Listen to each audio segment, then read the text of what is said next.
வணக்கம் தனுசு ராசி அன்பர்களே. உங்கள் ராசிநாதன் இது நாள் வரை உங்களை நேரடியாக பார்த்து கொண்டிருந்த சூழ்நிலையில் இப்போது அஷ்டமம் என்கிற கடகராசிக்குள்ளார செல்கிறார். சில விஷயங்களிலே உங்கள் மனதிலே எண்ண ஓட்டங்கள் தேவையற்ற குழப்பங்களை கொடுக்கும். 12ஆம் இடமான விருச்சிக ராசியை பார்ப்பதனாலே எதிர்பாராத செலவுகள் வரும் அப்படிங்கிறதும் வைத்துக்கொள்ளுங்கள். வெளிநாடு வெளிநாட்டு தொடர்பு வர்த்தகங்கள் மூலியமாக வரக்கூடிய தொடர்புகளும் மறைமுக செலவுகளும் உண்டு. அதை சமாளிக்கக்கூடிய திறனை 2ஆம் இடமான மகர ராசியின் மேலே பார்ப்பதனாலே குருவின் அனுகிரகத்தினாலே அதை சமாளித்து விடுவீங்க. குடும்பத்தில் சுகங்கள் உண்டாகும்.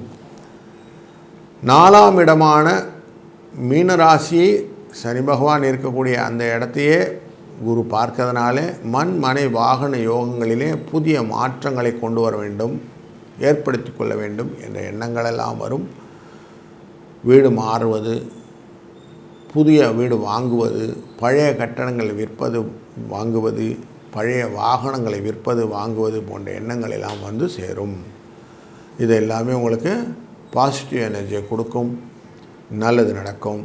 நல்லதே நடக்கட்டும். வாழ்க வளத்துடன்.